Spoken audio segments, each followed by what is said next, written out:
Okay, let us talk about the High Court's power. तो high court का judicial review का power क्या रहता है? Does the High Court have the judicial review power just like the Supreme Court? Can they review their own judgment? So the answer is yes.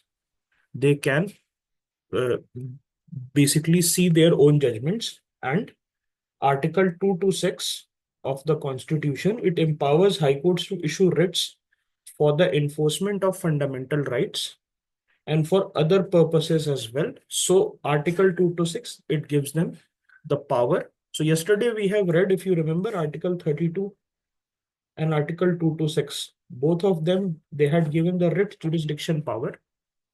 They have given what? They have given the writ jurisdiction power to the both Supreme Court and High Court. और इसमें से किसका ज्यादा broad होता है? Article 226 is broader. Why? Why it is broader? Because apart from the fundamental rights, you can also issue writs for legal and other rights. Okay.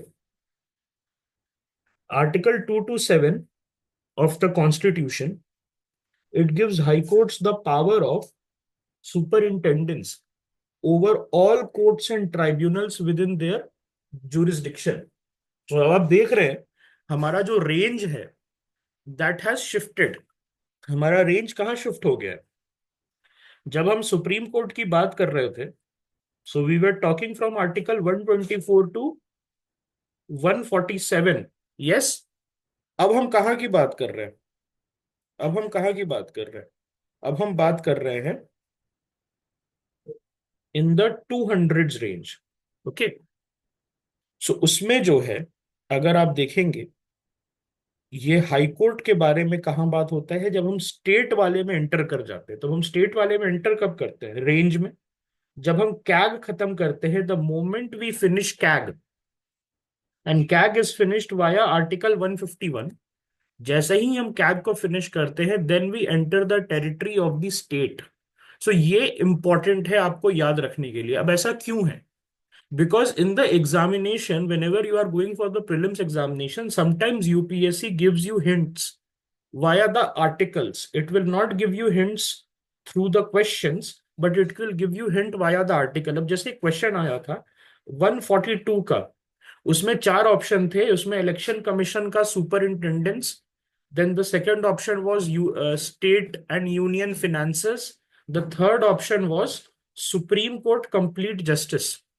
Suppose you do not know anything regarding the complete justice and where it is placed. But if you would have known that election commission का जो role है बहुत late आता है, in the 300s we see, then ये जो union और states वो 200s में रहता है. So you would have been able to deduce कि नहीं, 142 must be related to some Supreme Court thing, and the only option which is talking about is the complete justice part. क्या ये चीज clear है? ये वाली चीज आपको क्लियर है? यस. ओके. तो इस तरीके से हम क्या देखेंगे? हाई कोर्ट जो है वो उसका कौन सा आर्टिकल्स आपको पता है? आर्टिकल हम 214 से स्टार्ट करते हैं और हम कहां तक जाते हैं? आर्टिकल 231 तक हम जाते हैं. ओके. 214 टू 231. 213 में कौन सा आर्टिकल होता है? एक पहले, इसके एक पहले कौन सा आर्टिकल होता है? 213. इफ यू रिमेंबर, 123 का उल्टा 213. हमने ये ऐसे याद किया था. 123 का उल्टा 213. It will be ordinance making power of the governor.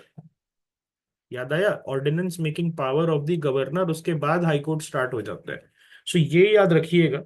This is important to know the range. Okay. बहुत अच्छे अच्छे लोगों को याद नहीं रहता है. Okay. Even after 3-4 attempts, they are not able to remember it.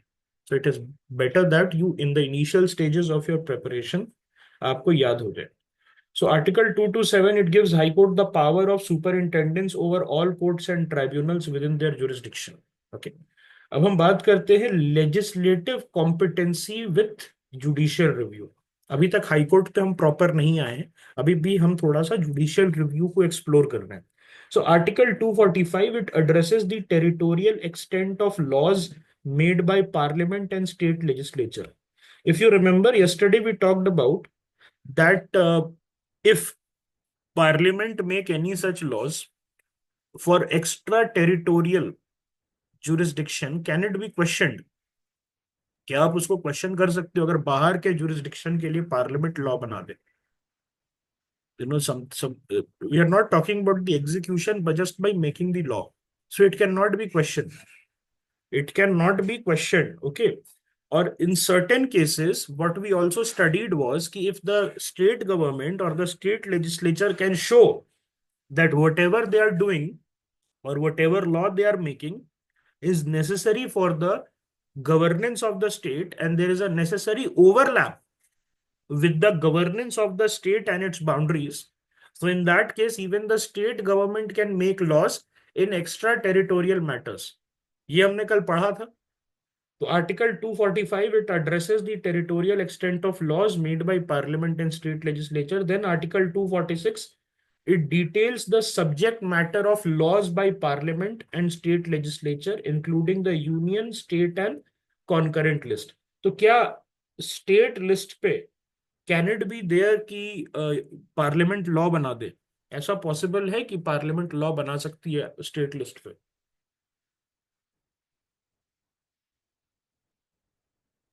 The answer is yes. ये हमने कहाँ पढ़ा था? ये आपको याद है 249 में, अगर 2/3 present and voting people in Rajya Sabha they pass A resolution, they can give the parliament power to pass a state list, okay, pass a law on a matter of state list. Yes. और concurrent list में अगर हम देखें तो concurrent list पे both the union and state have to make a law, but you have to understand one thing, that union, when it is legislating comprehensively already on a concurrent list matter, can the state make a law then? If the union has already legislated comprehensively on a particular law, can the state make a law then? So the answer is no. Okay, answer क्या है उस समय? Answer is no. Okay. और अगर conflict होता है, दोनों ने बना लिया, union also made a law and state also made a law, so in that conflict the state law is void. Okay. Then comes Article 372. So what does Article 372 says? It pertains to the continuance of pre-constitution laws. यहाँ क्या कह रहा है कि pre constitution laws जो है, it will continue. Okay, it will do what? It will continue. Then comes scope of judicial review in India. कहां तक आप जुडिशियल रिव्यू देख सकते हैं? So in this case we see infringement of fundamental rights. So if a law और executive order is violating of fundamental rights, तो यहां पर आप जुडिशियल रिव्यू कर सकते हैं. Very simple, by the virtue of article 13 of the Indian constitution. Article 13 use करके Supreme Court can declare any law as ultra vires. Judiciary has the power. It can interpret the constitution and look whether any kind of law or anything which has a force of law is violating part 3 of the constitution or not. Then comes competence. If the law or order is beyond the legislative competence, then in that case the Supreme Court can strike it down. Then repugnancy to constitutional provision. If it is in conflict with any constitutional provision, the law is struck down. Okay. अब हम यहां पर जो है, ये हम समझते हैं कि प्रोसीजर एस्टैब्लिश बाय लॉ और ड्यू प्रोसेस. तो when we were initially constituted as a republic, we followed the procedure establish by law. तो मैंने आपको इसका एक अलग से क्लास ले लिया है, so I don't think that I need to go over it again. But इसका मैं समरी आपको बता देता हूं कि procedure establish by law is that the moment the law is passed via the correct procedure, that law will stand the test of judiciary. Now, what do I mean by this? Whenever we are talking about the procedure established by law, we are not talking about the fairness of the law, we are talking only about the correct procedure. मतलब क्या वो parliament में properly introduce हुआ है? Is it passed properly in parliament? Does the president has he given the assent in a proper manner or not? Has it been published in the gazette in the proper manner or not? Something like this. So जो procedure है, steps हैं, जो भी steps हैं, अगर वो properly हुए हैं, so you can pass any law no matter how much unfair और फेयर दैट इज। सो वो हो गया है प्रोसीजर एस्टैब्लिश बाय लॉ। अब हम यहां कहते हैं कि procedure establish by law does what? It limits the judiciary's review power. Why? Because the judiciary can only review whether a law is within powers of the authority concerned, but the judiciary does not consider the reasonableness, suitability और policy implication. So ये जो part है, सिर्फ इसमें ये देखा जाता है कि whosoever has made that law, is he a competent authority, has he followed the proper steps or not? And in the second part, what we see, whether the law is reasonable, suitable, or there is any policy implication. But in the procedure establish by law हम ये चीज नहीं देखते। हम ये नहीं देखते कि रीजनेबल है, फेयर है, सूटेबल है, क्या उसका पॉलिसी इंप्लीकेशन है। Nothing, we do not see anything, we only see whether the authority who has made the law is competent और नॉट।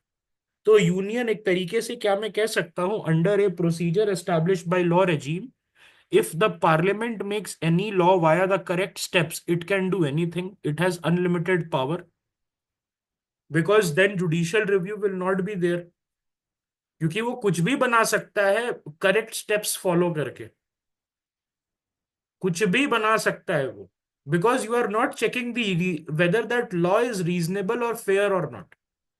ओके, अब हम बात करते हैं ड्यू प्रोसेस ऑफ लॉ के बारे में। So American constitution through the due process of law clause provides the judiciary broader mandate to review law.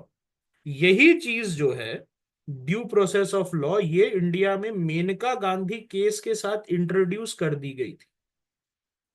अब यहां जो है ड्यू प्रोसेस ऑफ लॉ जो है, यहां पर you check the reasonableness and procedural fairness. Yes, you are correct, because ये जो प्रोसीजर एस्टैब्लिश बाय लॉ है, this is in United Kingdom, इसीलिए वहां पर पार्लियामेंट्री सुप्रीमेसी है। और अमेरिका में ड्यू प्रोसेस है, इसीलिए वहां जुडिशियल सुप्रीमेसी है। इंडिया में भी अब क्या कह सकते हैं, that today we are following the judicial supremacy thing. Yes, why? Because Menka Gandhi case and even the Kesav Nanda Bharti case. So can I say that Kesav Nanda Bharti case is also in spirit a due process judgment? Yes, okay. So judicial supremacy versus parliamentary supremacy, India जो है balance create करना चाहता है। India जो है balance create करना चाहता है। अमेरिका में देयर इज अ अमेरिकन जो सुप्रीम कोर्ट है उसको सुपर लेजिस्लेचर की तरह कहा जाता है। Why? Because it can strike down anything based on reasonableness and the fairness of the law. Okay, while the Indian judiciary can review and invalidate laws violating the constitution, it does not possess the same level of intervention in policy and reasonableness as its American counterpart.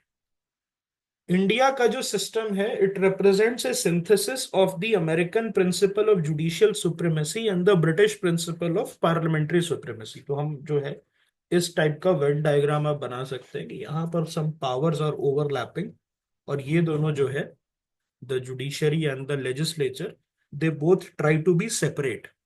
Okay, where as America में क्या है, judiciary जो है overlap कर रही है other forms of government, तो यहाँ जुडिशरी ओवरलैपिंग है। और ब्रिटेन में क्या है, लेजिस्लेचर ओवरलैप कर रही है। ओके, लेजिस्लेचर जो है वो पूरा कवर कर ले रही है दूसरे ऑर्गन्स ऑफ गवर्नमेंट को। इंडिया में क्या है, दोनों सेपरेट रहने की कोशिश करते हैं अपने अपने डोमेन में। डोमेन इज ऑल्सो इम्पोर्टेंट, कि अपने अपने डोमेन में रहें। There is a separation of power with basic checks and balances. Okay, but फिर भी जो है मैं ये कहूंगा that India has also shifted towards a judicial supremacy regime और ए सुपर लेजिस्लेचर रेजीम, जहां पर जुडिशरी जो है एक लेजिस्लेचर की तरह काम कर रहा है because of two judgments. One is the Maneka Gandhi judgment and another is the Keshava Nanda Bharati judgment. So यहाँ पर जो है now the legislature and the executive, they are at the mercy of the judiciary. Can I say like this कि दोनों mercy पे हैं कि कितने तरीके से जुडिशरी अपने आप को रेगुलेट करेगा। मतलब आप ऐसे समझिए, judiciary has given itself via two cases unlimited power, and in that power अब उसके ऊपर है किस तरीके से वो रेगुलेट कर रहे हैं।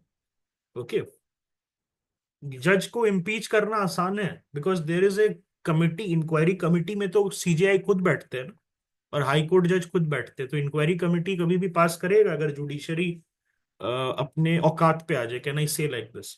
क्योंकि इंक्वायरी कमेटी जो बैठती है after the motion is admitted in the parliament, तो इंक्वायरी कमेटी में तो खुद सीजीआई बैठेंगे, खुद आपके जो है जज साहब बैठेंगे, खुद लीगल प्रैक्टिशनर बैठेगा। ओके, सो ये चीज जो है प्रॉब्लमेटिक हो सकती है।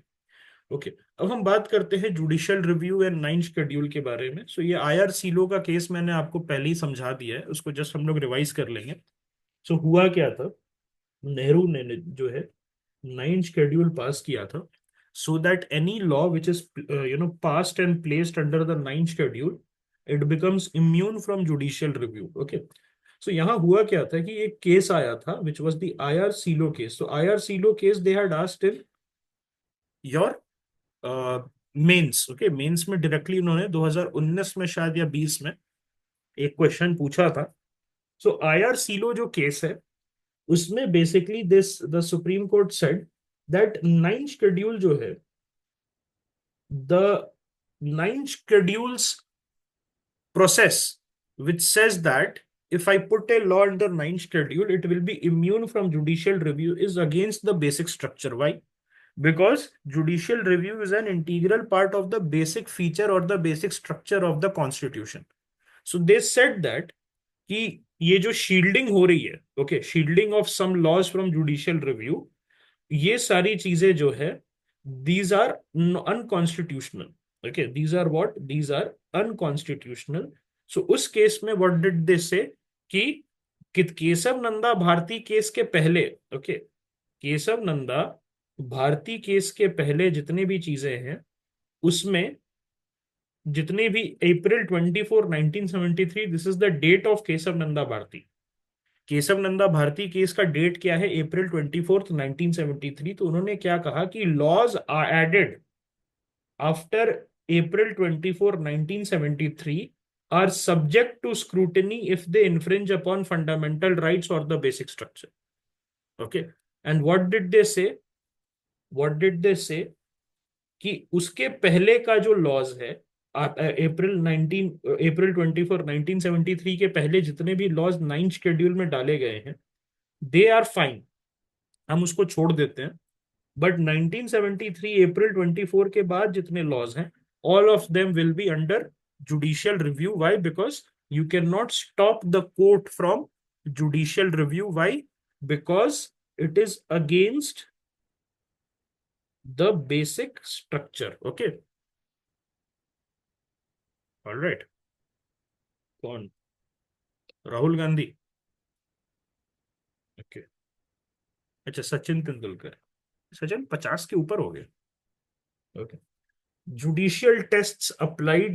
So the court may apply the direct impact and effect test and the rights test to determine if a law infringes upon fundamental rights, especially guaranteed under Article 14, 15, 19, 20, or damages the basic structure. Okay, हमने golden triangle पढ़ा था, याद है?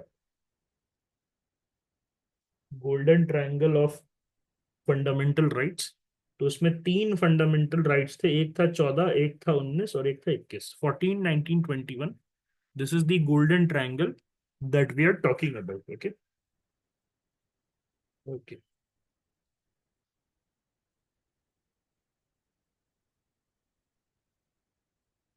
आई think you have understood IR Coelho में किसी को doubt है? Any doubt in the IR Coelho and the judicial review case? Okay, ठीक है, अब हम आगे चलते हैं।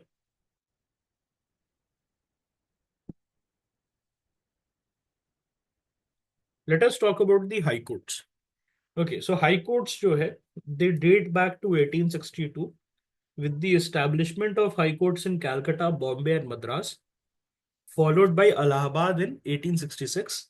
And it was initially set up under the Indian High Courts Act of 1861.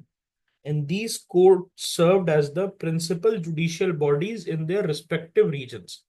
After independence, the High Court in the provinces were transformed into High Courts for the corresponding states. Simple है. Constitution of India envisages a High Court for each state.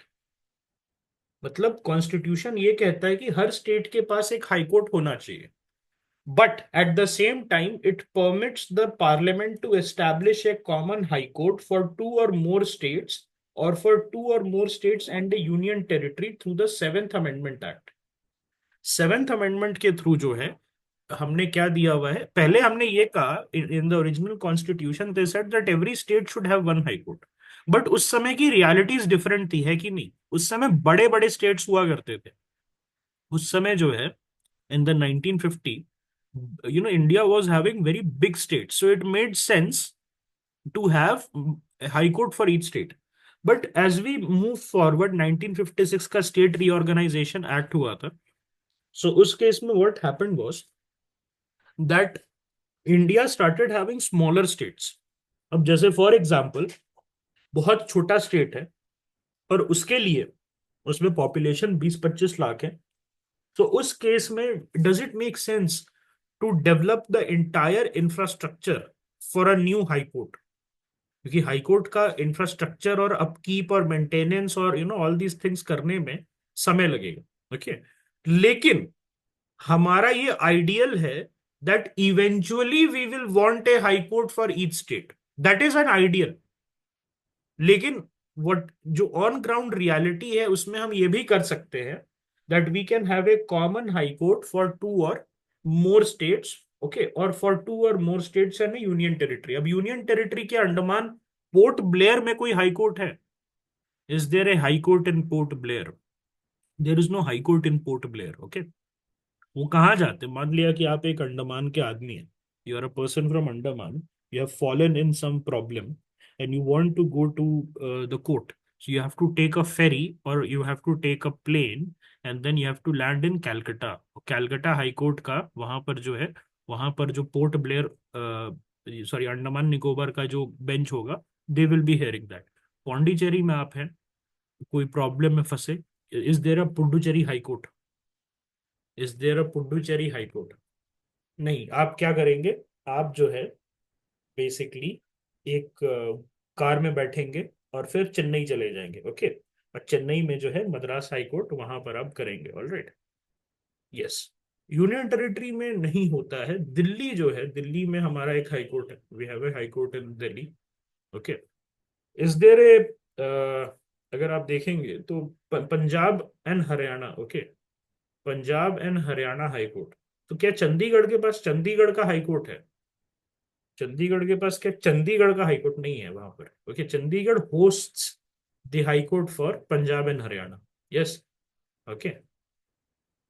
Okay, तो इसमें होता क्या, देखिए basically ये feasibility पे depend करता है। ठीक है, ये क्या करता है, फीजिबिलिटी पे डिपेंड करता है।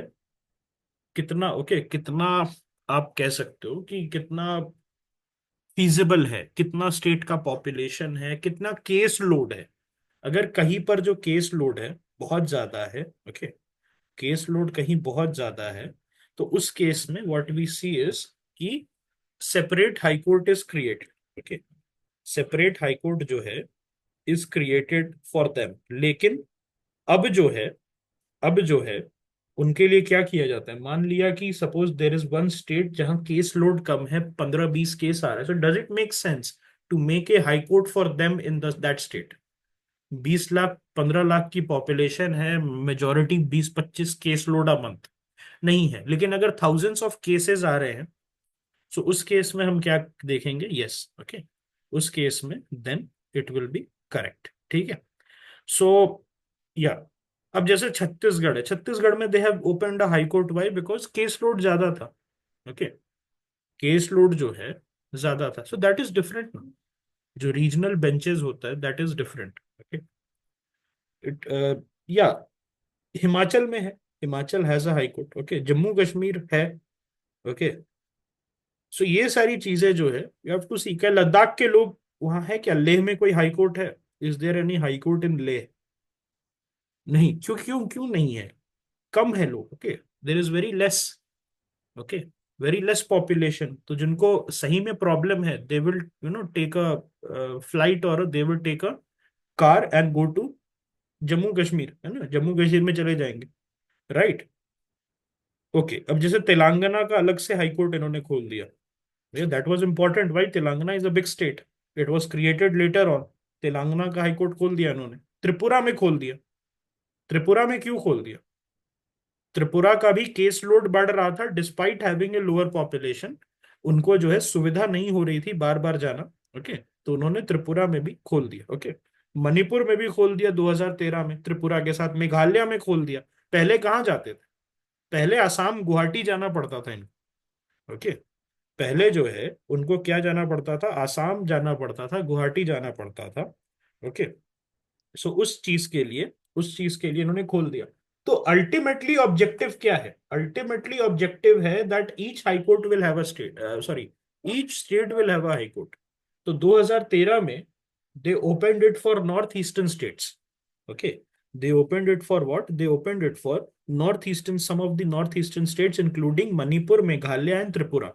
उसके पहले गुवाहाटी भी जाना पड़ता था उनको। ओके, सो इस चीज के लिए जो है, इस चीज के लिए वहां पर इन द स्टेजेस हम अगर देखेंगे तो ultimately we want a high court in each state. हो सकता है कल को मिजोरम में भी खोल दें, कल जो है उसको मिजोरम में भी खोल दें, हो सकता है अरुणाचल में भी खोल दें। ओके, उस स्केल का नहीं होगा, उस स्केल का नहीं होगा, लेकिन छोटा सा एक कोर्ट तो हो सकता है जिसमें दो जजेस बैठे, एक जजेस बैठे, तीन जजेस बैठे, something like this. Okay, so Guwahati high court जो है उसके पास क्या है?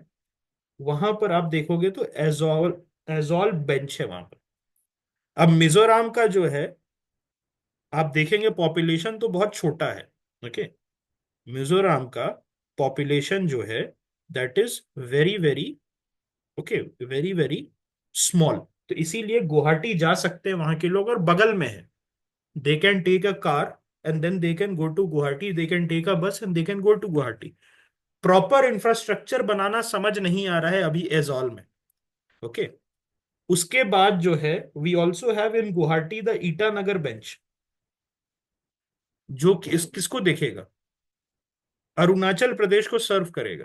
ओके, जो किसको सर्व करेगा? अरुणाचल प्रदेश को सर्व करेगा। All right. सो ये जो है, पहले Guwahati was the centre for north east. Okay, Guwahati was the centre for north east, सारे नॉर्थ ईस्टर्न स्टेट्स वाले वही जा रहे थे। ओके, उसमें जो है अभी क्या बचा है? 2013 में हमने त्रिपुरा अलग कर दिया, 2013 में हमने मेघालय को अलग कर दिया, और 2013 में हमने मणिपुर को अलग दे दिया। हमने क्या कर दिया? मणिपुर को अपना अलग हाईकोर्ट दे दिया। अभी क्या क्या है? कोहिमा बेंच है। What is Kohima bench? Which is serving the state of Nagaland. Then we have the Aizawl bench which is serving the state of Mizoram, and finally we have the Itanagar bench. Okay, or Itanagar bench is serving the state of Arunachal. Okay, so territorial jurisdiction of High Court, it aligns with the territory of the state it serves. So I have told you one point. Okay, this is the HC bench. This is the Assam high court bench, जो Guwahati high court है, असम में है। और उसमें other अलग अलग north eastern state के benches थे। 2013 तक सारे नॉर्थ ईस्ट जो स्टेट्स थे ना, seven sisters, sorry not except Sikkim, जितने भी स्टेट्स थे नॉर्थ ईस्टर्न, उसके सारे बेंचेस गुवाहाटी में बैठते थे। उसके बाद उन्होंने पहले 2013 में त्रिपुरा, मेघालय और ये मणिपुर का अलग किया। अब जो है तीन बचे हैं, उसमें से अरुणाचल, मिजोरम और एक आपका नागालैंड बचा है। Ultimately what is the goal? To even provide the states with a high court. So आने वाले समय में धीरे धीरे करके छोटा ही high court but government can make it up. Okay, अब मैंने एक वर्ड बताया था आपको, कोर्ट टर्मिनस, याद है? I have told U a word called को टर्मिनस। सो को टर्मिनस क्या है? को टर्मिनस का मतलब है कि जो टेरिटोरियल जुरिस्डिक्शन होता है हाई कोर्ट का, it ends with the territory of the state it serves. So can Bihar high court और द पटना हाई कोर्ट जो बिहार में है, can it give a judgement on some case in Maharashtra? So the answer is no. It can only give judgment in cases within the boundary of the state of Bihar. Okay. Can Maharashtra, can the Bombay High Court give a judgment in a case of a person involving a dispute in Madras or Chennai? So the answer is no. Okay. They cannot. Only the Madras High Court has the jurisdiction there, because within the boundary of the state, High Court की चलेगी. Okay. वो इस territorial nexus, you have to understand क्या है वो। Territorial nexus is a exception. Territorial nexus का मतलब क्या होता है? एक रीजनेबल लिंक है between the matters of the state and that particular case, तब कर सकते, but it is like one in a lakh, 1 in 1 lakh, ऐसा आप कह सकते हो, 1 in 1 million, very rare. Okay, as of now India has 25 high courts with only 3 having jurisdiction over more than one state. Among the Union Territory, Delhi has its own High Court since 1966, while the Union Territories of Jammu, Kashmir, and Ladakh, they share a common High Court. So, Territory of Jammu and Kashmir, उसके पहले जो है, we had the state of Jammu Kashmir, इसीलिए वहां पर state में था, but after that we have made it a Union Territory. The remaining Union Territory are under the jurisdiction of various state high courts, and the Parliament holds the authority to extend or restrict the jurisdiction of High Court to any Union Territory. Okay, so Parliament के पास power है कि वो किसी भी high court का jurisdiction किसी भी union territory में एक्सटेंड कर सकती है। ओके, आर्टिकल 214 से 231 तक, please remember, in part 6 of the constitution, it outlined the organization, independence, jurisdiction, power, and procedures of the High Court.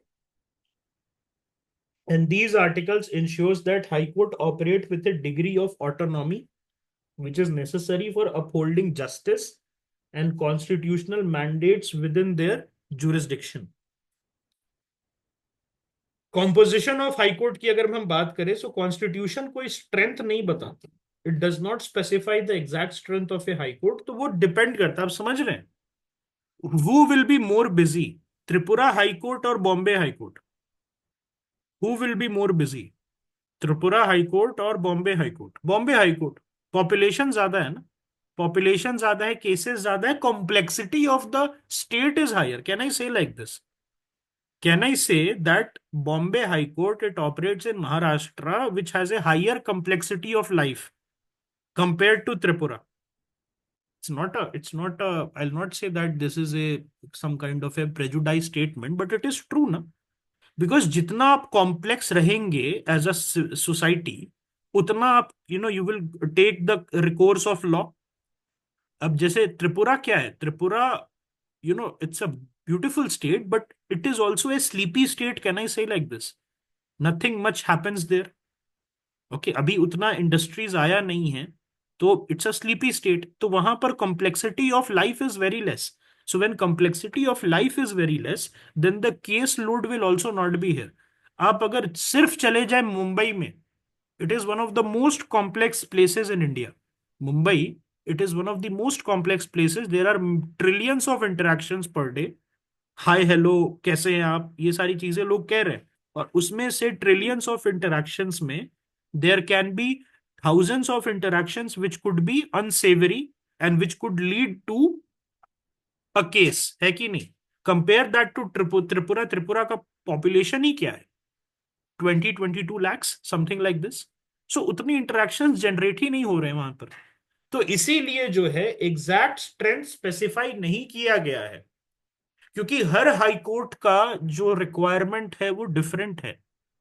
Okay, किसी हाई कोर्ट का जम्मू कश्मीर में उतने केसेस नहीं आएंगे जितना आपका कैलकाटा हाई कोर्ट में या दिल्ली हाई कोर्ट में आएगा। इसीलिए numbers are different, and it does not it has to do with the complexity of life in that particular state and the population density rather than the area. Who will be more busy, the high court in Madhya Pradesh or the high court in Maharashtra? Okay, or let me say Delhi high court will be busier than Madhya Pradesh high court. Delhi high court तो एक छोटा area को cover कर रहा है ना. Delhi high court, Madhya Pradesh high court is covering a massive area. But फिर भी complexity of life in a small city, in a small scale area like Delhi compared to Madhya Pradesh is very high. Okay, so इसीलिए it is left, okay, it is left at the president to determine the number of judges based on the court's workload. Okay, appointment of judges. So chief justice of a high court is appointed by the president after consultation with CJI and the governor of the state concerned. And for a common high court serving two or more states, the governors of all concerned states are consulted. मतलब Guwahati high court जो है, वहां पर जो जजेस बैठेंगे उसके लिए मिजोरम के गवर्नर, नागालैंड के गवर्नर, अरुणाचल के गवर्नर, ओके, एंड आसाम के governor, all four will be consulted. Okay, yes. The appointment of other judges involves consultation with the CJI and the Chief Justice of the concerned High Court. Okay, so please remember, ये जितने भी जजेस होंगे जो appoint होंगे आपके high court में, उनके लिए आपको कंसल्ट करना पड़ेगा सीजेआई और चीफ जस्टिस को खुद. Okay, so there is a CJH. What is CJH? Chief justice of high court. और उनके अंदर जो है एचसी जजेस बैठते हैं. एचसीजे मतलब एचसी जजेस. जिस तरीके से सुप्रीम कोर्ट का स्ट्रक्चर होता है, that there is a CJI at the top and then there are SC जजेस. ओके, उस तरीके से हाई कोर्ट में भी हमें ये केस देखने को मिलता है. ओके, तो यहां पर भी क्या कोलिजियम चलता है?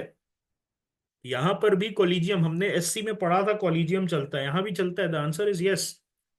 हाई कोर्ट के जजेस जो हैं उनके लिए जो कंसल्टेशन प्रोसेस है with the chief justice of India and the four senior most जजेस, इट स्टिल स्टैंड्स. मतलब अब हम क्या, मैं ये कह सकता हूं, ध्यान से देखिएगा, that the collegium, it chooses the SC judges and it also chooses the High Court judges and also the Chief Justice of High Court.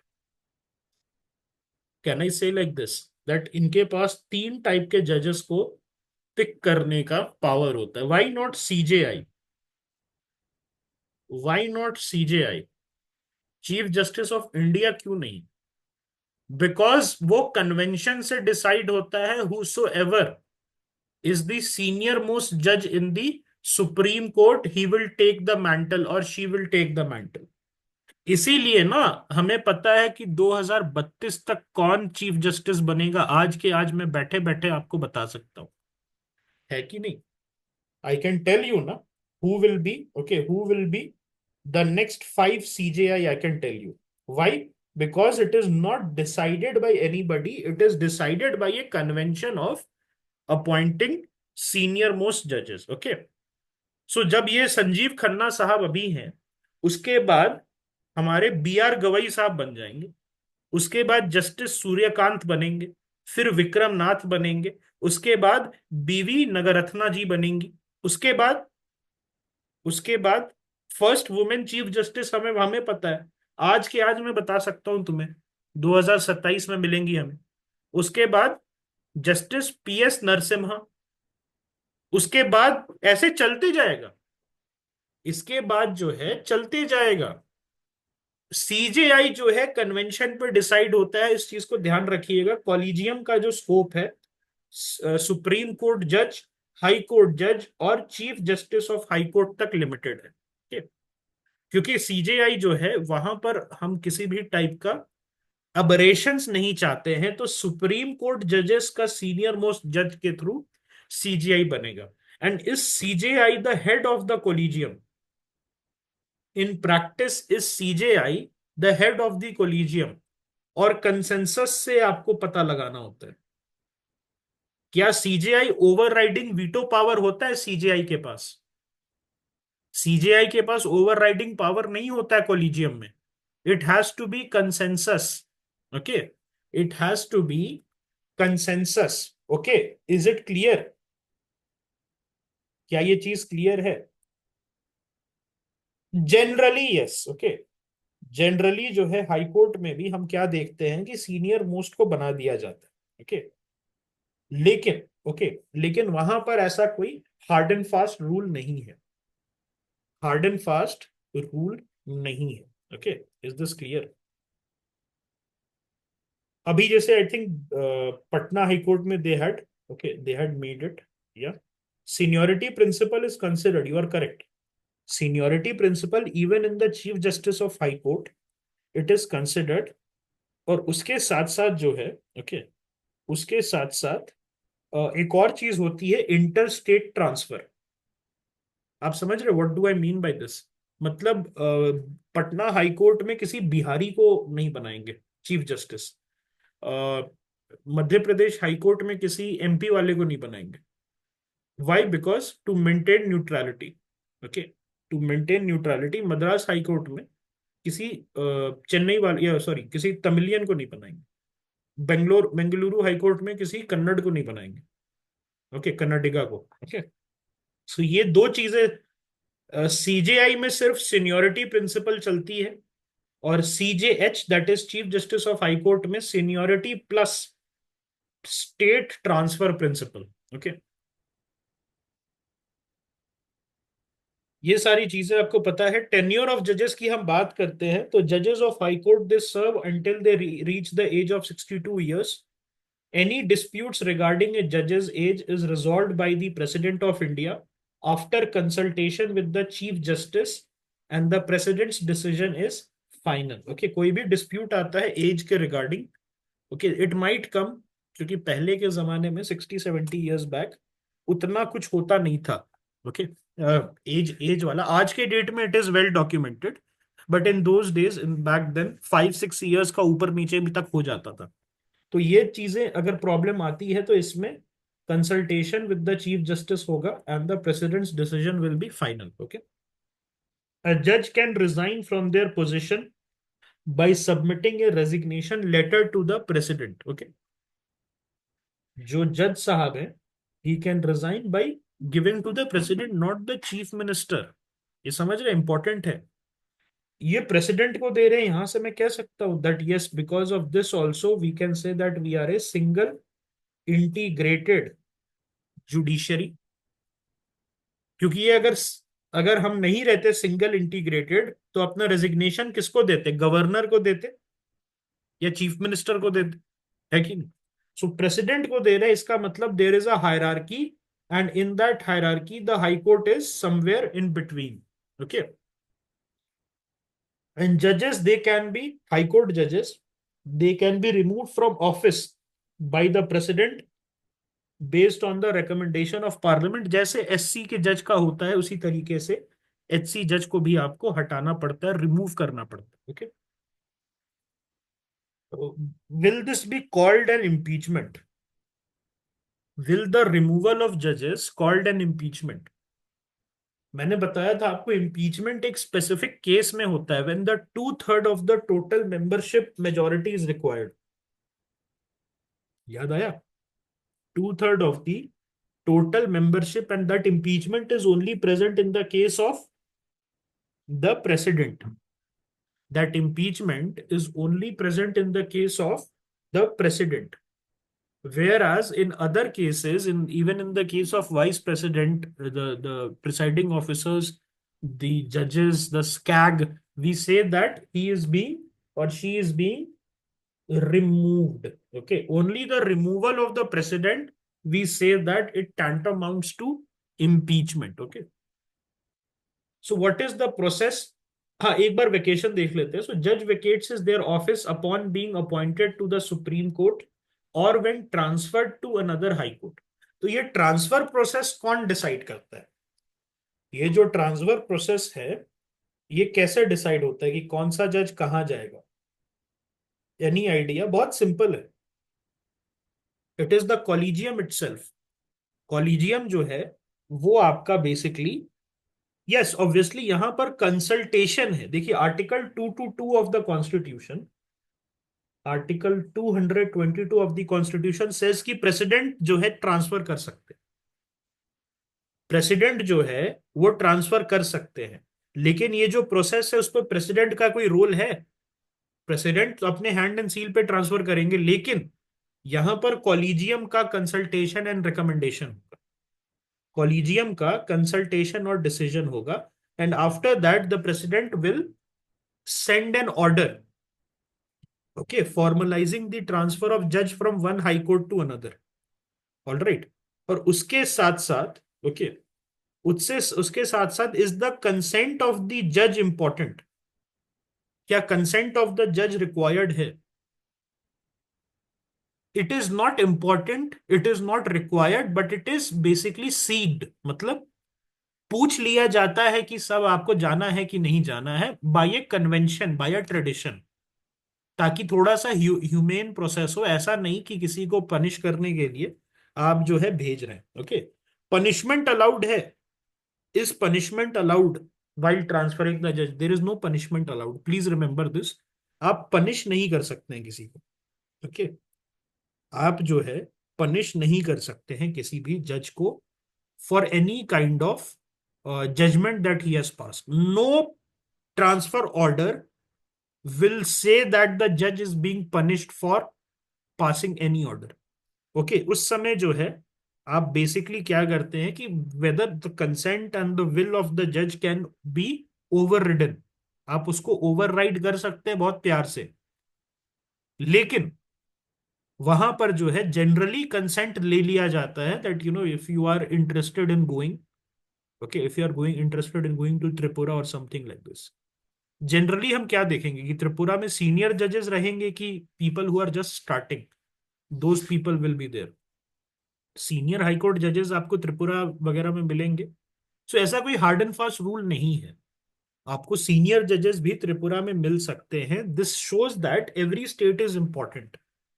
This shows what every state is important for the supreme court, और उसी के लिए supreme court का है ना, supreme court की responsibility है कि हाई कोर्ट अच्छे से काम करे, है कि नहीं?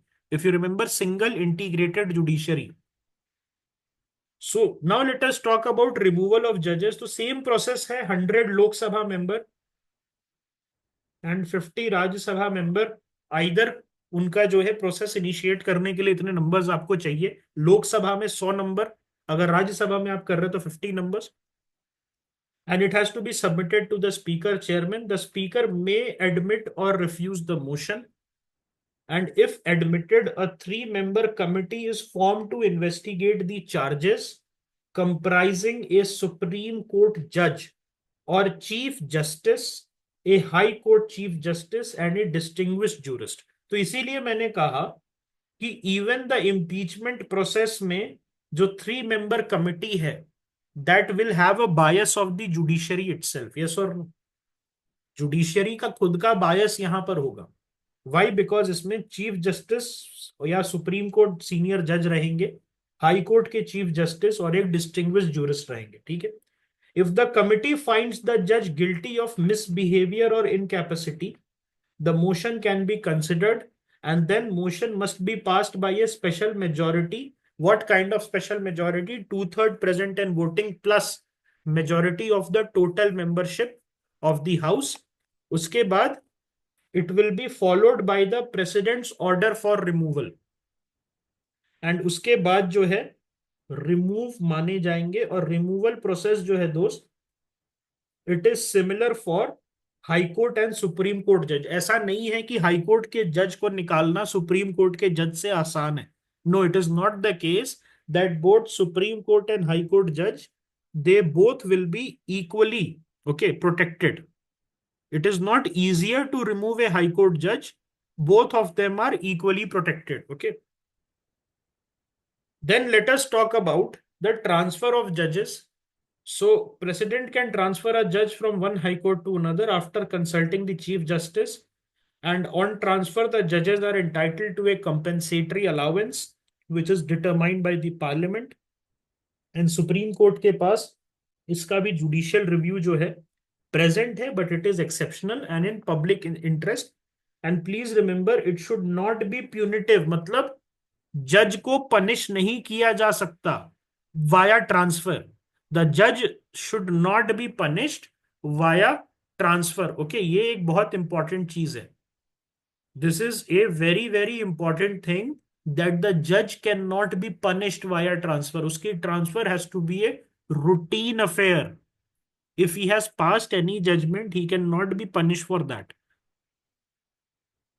ओके, एंड कॉलीजियम का कंसल्टेशन होता है यहाँ पर। The chief justice he consults a collegium of 4 senior most जजेस and also the chief justice of the involve high court. मतलब अगर सपोज गुजरात एचसी से मद्रास एचसी आप किसी को भेज रहे हैं, तो collegium 4 senior most supreme court जजेस के साथ साथ CJI will also consult the chief justice of high court and the Madras high court के चीफ जस्टिस।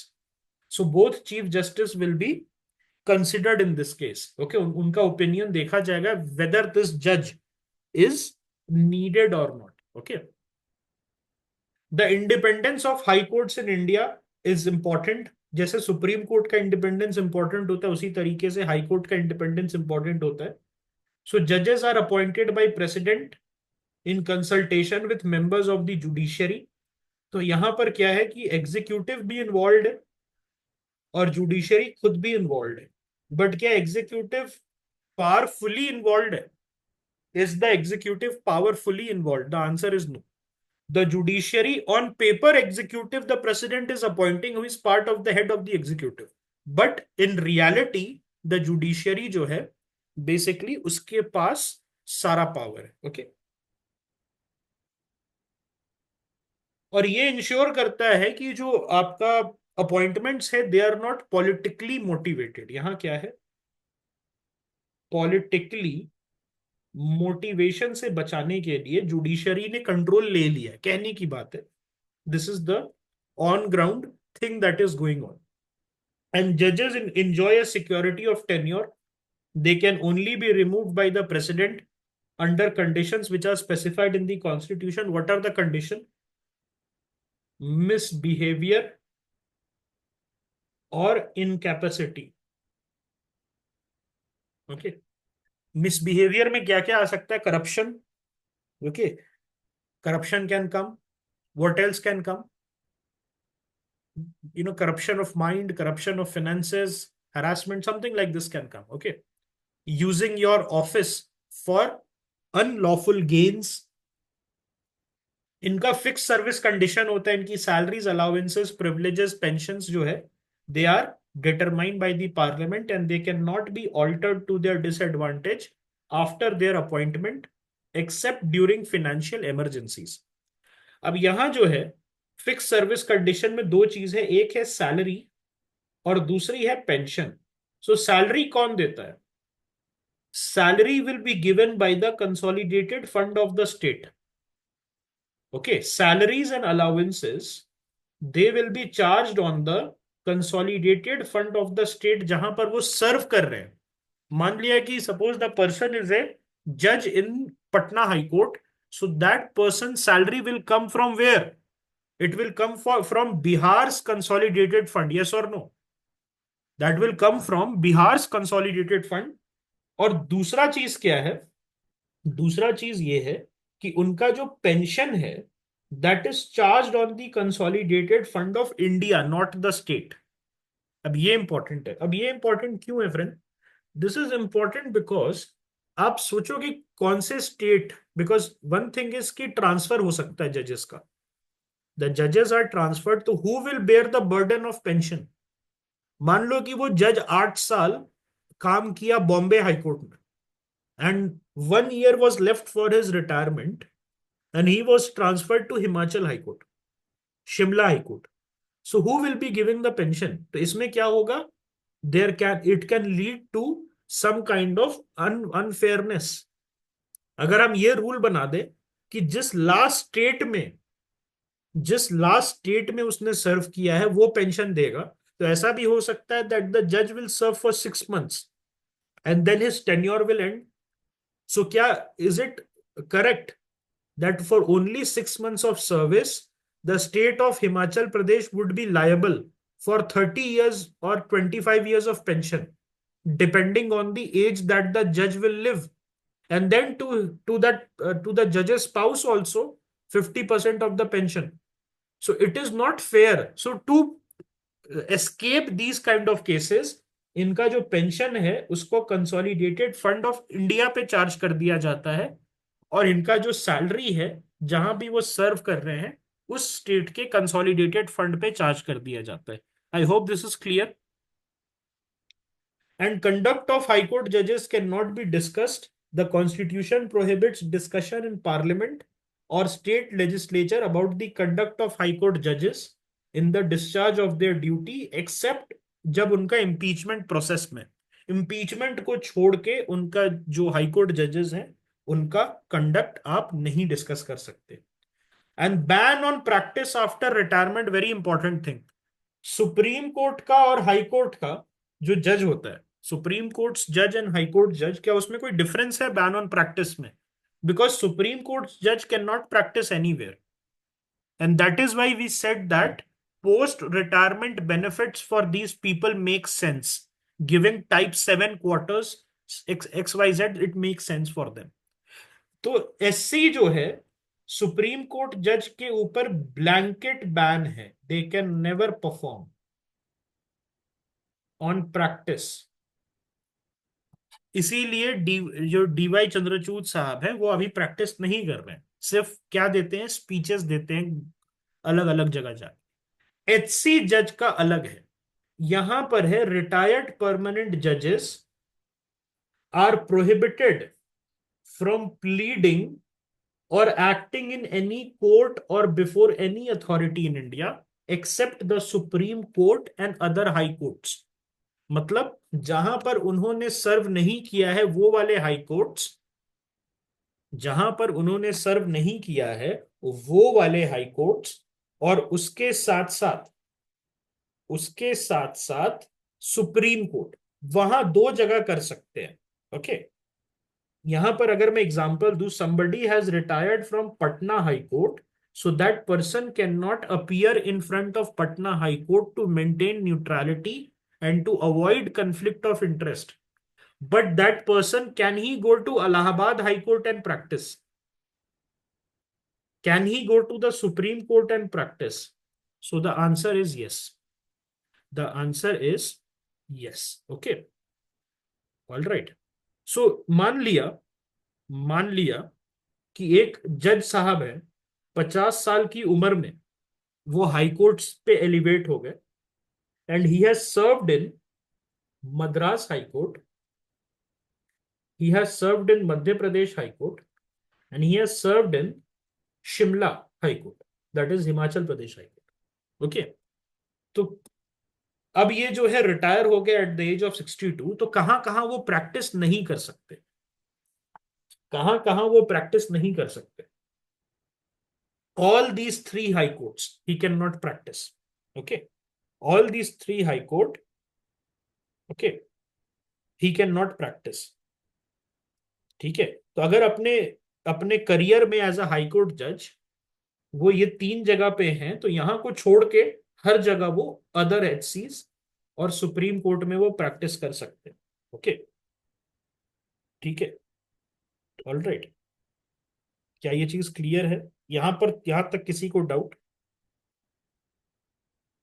या सर्व किया है आपने मल्टीपल एचसी में, तो उन एचसी को छोड़ के किसी भी और एचसी में आप वहां पर अपना रिप्रेजेंटेशन दे सकते हैं एज अ लॉयर, और सुप्रीम कोर्ट में दे सकते हैं. But what about supreme court जज?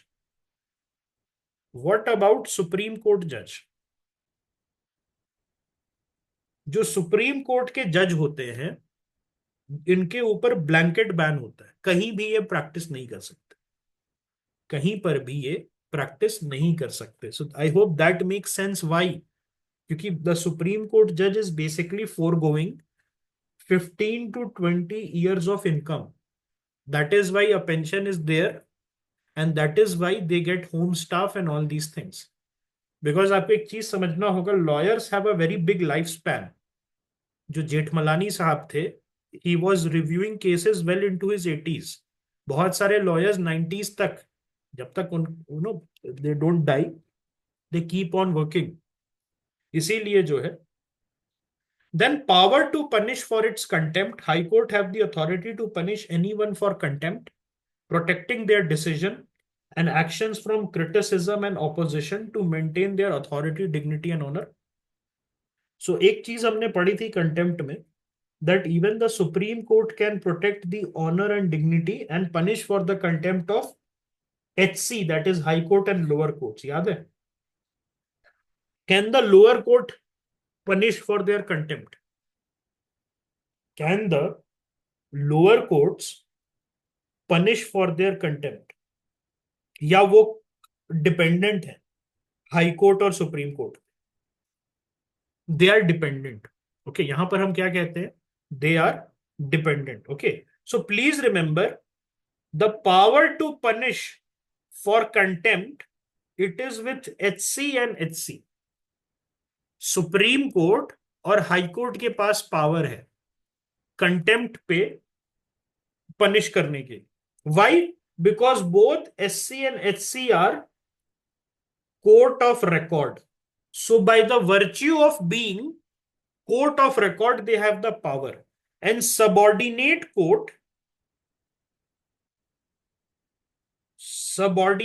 courts जो हैं, उनको कौन प्रोटेक्ट करेगा? So under the 1971 contempt of court act, इनके पास इनहेरेंट पोजेशन नहीं होता है पावर का to punish for their contempt. They are dependent upon high court, and high court can, and even in certain cases the Supreme Court can protect the honor and dignity of the subordinate court. Okay, नहीं, high court के ऊपर power होता है।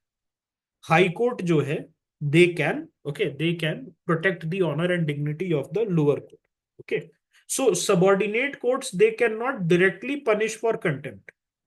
Subordinate court जो होता है, they can not directly punish for the contempt. Okay, कोई भी कंटेम्प्ट अगर सबॉर्डिनेट कोर्ट का होता है, तो उसको सबॉर्डिनेट कोर्ट को हाई कोर्ट को बता देना होता है, इन्फॉर्म कर देना होता है। And once the high court is informed by the subordinate court that contempt has happened, so high court जो है, they will initiate the contempt proceedings.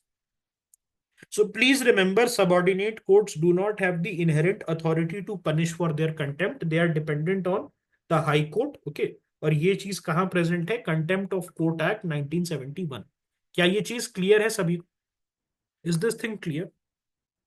The chief justice of high court has the autonomy to appoint officers and servants of the High Court and prescribe their service condition without executive interference। और इनका jurisdiction आप curtail नहीं कर सकते हो। Okay, which safeguards their judicial authority। ना ही state legislature, ना ही पार्लियामेंट हाई कोर्ट का jurisdiction को curtail कर सकता है। Okay, okay, the jurisdiction and powers of high court जो है, they are both extensive and effective. अभी यहां जैसे हमने वहां पढ़ा था सुप्रीम कोर्ट में, उस तरीके से यहां पर भी हाई कोर्ट का सर्टेन केसेस में ओरिजिनल जुरिस्डिक्शन होता है। सो ओरिजिनल जुरिस्डिक्शन क्या होता है? This is related to fundamental rights.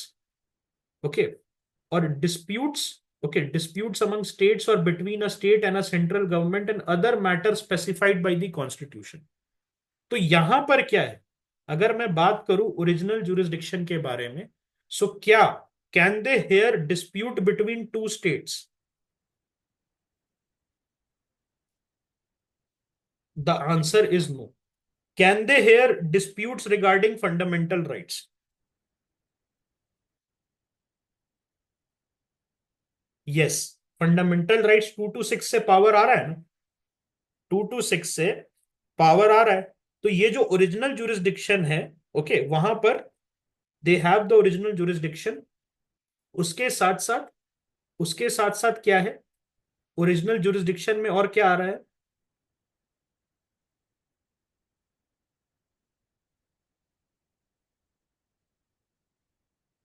Writ jurisdiction under article 2 to 6, civil and criminal matters okay, civil and criminal matters they have original jurisdiction. Okay, और उसके साथ साथ any kind of special matters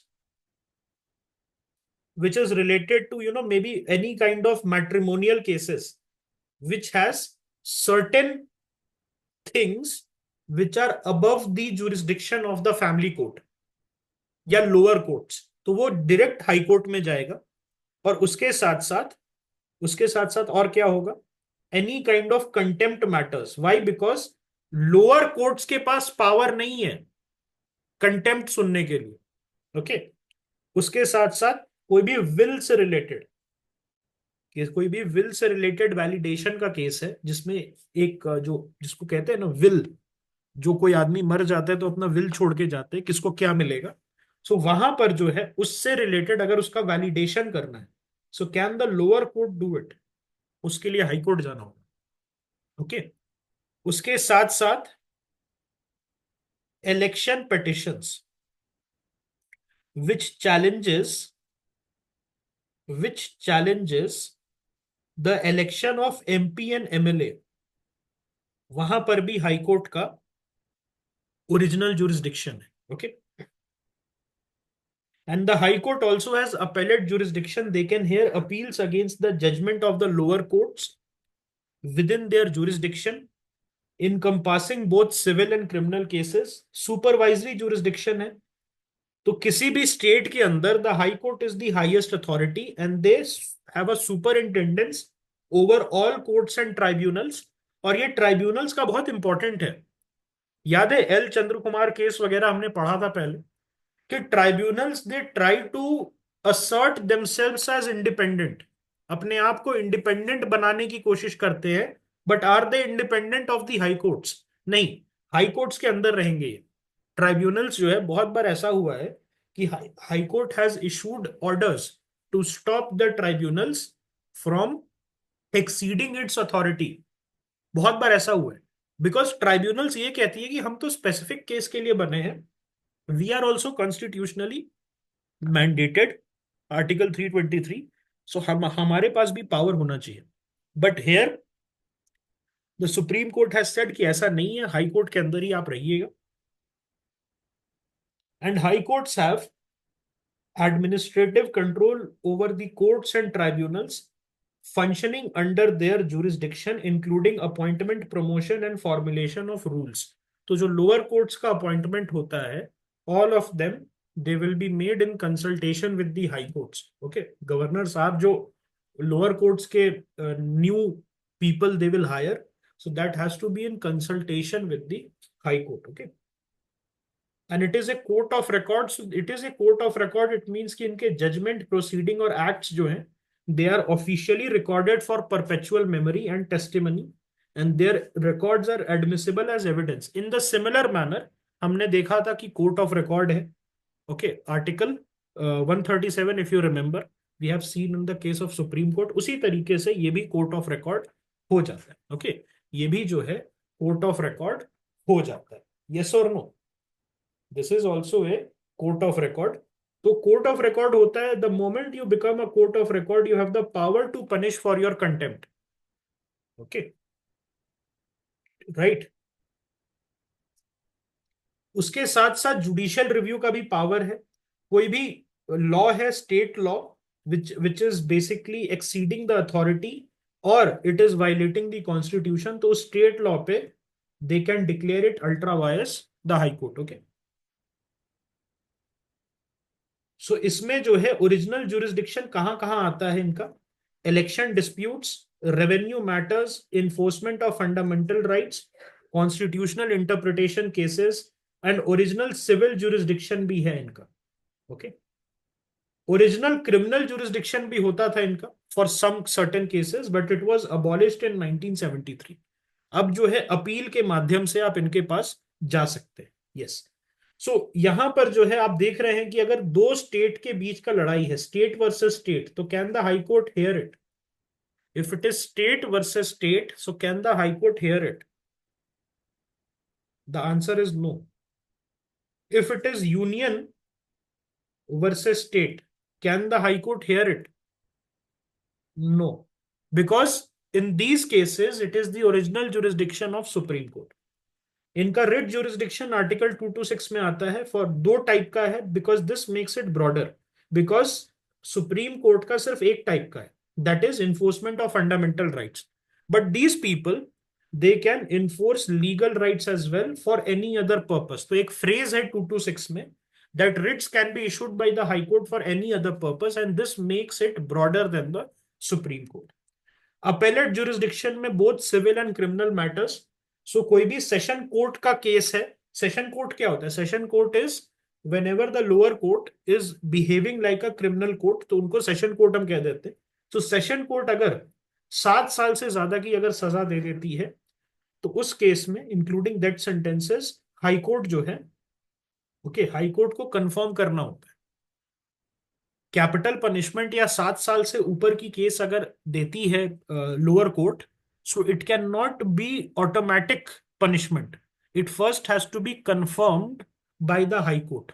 HC has to confirm कि जो lower court ने death की सजा दी है, या जो लोअर कोर्ट ने 7 साल से ज्यादा के इम्प्रिजनमेंट की सजा दी है, सो उस केस में क्या होता है? उस केस में हम देखते हैं कि क्रिमिनल क्रिमिनल मैटर्स में मोर देन 7 years और death sentence, it has to be first confirmed by the high court. और civil matter also it includes first and second appeal based on the value of the case. कितने पैसे लगे हैं, 1 crore, 5 crore, 2 lakh, 3 lakh, 10,000, okay. Because HC has the superintendence and the quality is not consistent in the lower courts.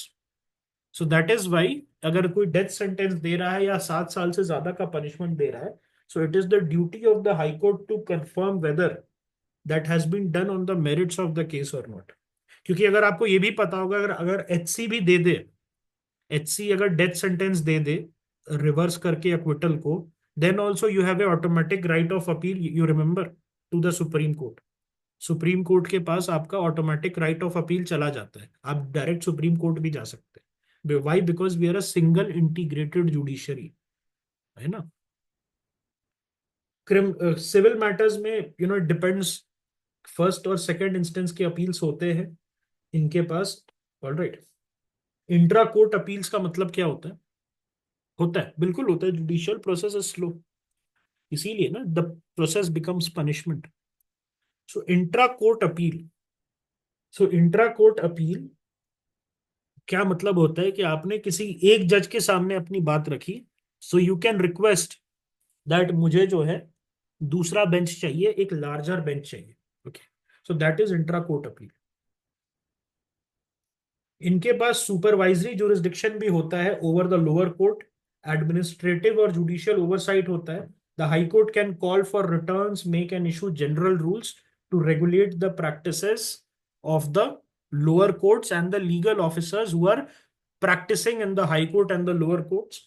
और ये jurisdiction जो है it extends to all courts and tribunals, बहुत important है। यहां पर ट्राइब्यूनल्स के साथ इनका प्रॉब्लम चलता रहता है, यहां पर जो है ट्राइब्यूनल्स के साथ इनका प्रॉब्लम चलता रहता है। What is the problem? Tribunal try to assert their independence. In multiple cases, the Supreme Court has ruled that they are within the ambit of High Court. They are not independent in the state. So tribunals in the state, they are independent, not independent. They are within the scope of High Court. Okay. Okay.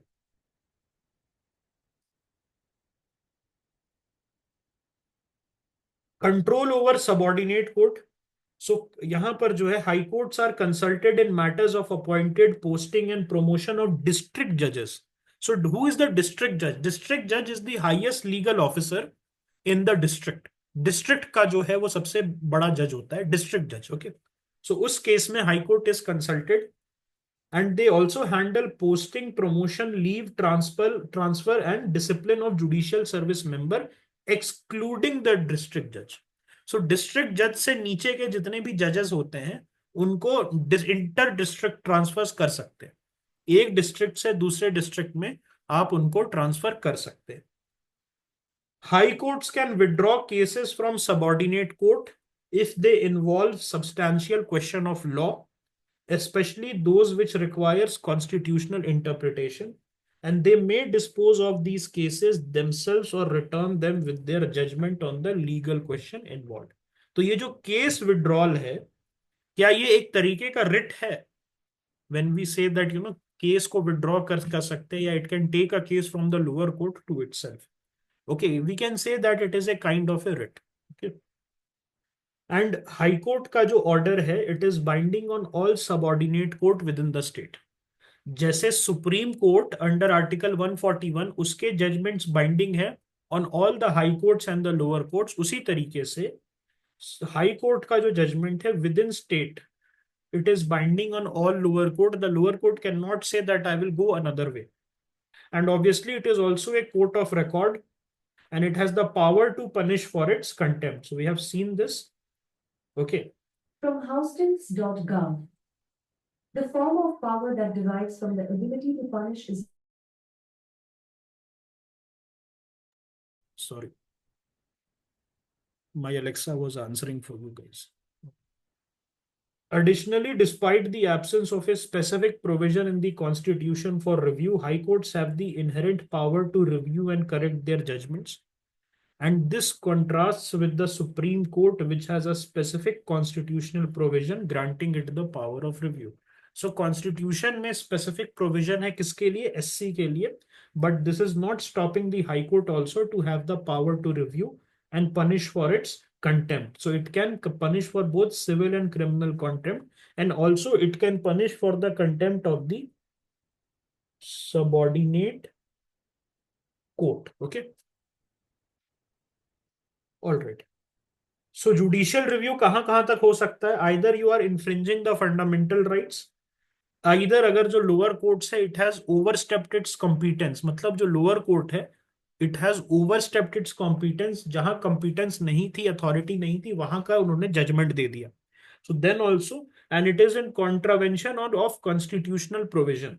So अगर constitutional provision के against है कोई भी state law, तो वहां पर हम क्या कहेंगे? उसको हम काट सकते हैं, उसको हम लोग अल्ट्रा वायर्स डिक्लेयर कर सकते हैं. ओके. All right. सो यहां पर जो है हमारा हाई कोर्ट ओवर हो गया. We have completed high court. अब जो है लोअर जुडिशियरी नेक्स्ट क्लास में हम लोग खत्म कर लेंगे.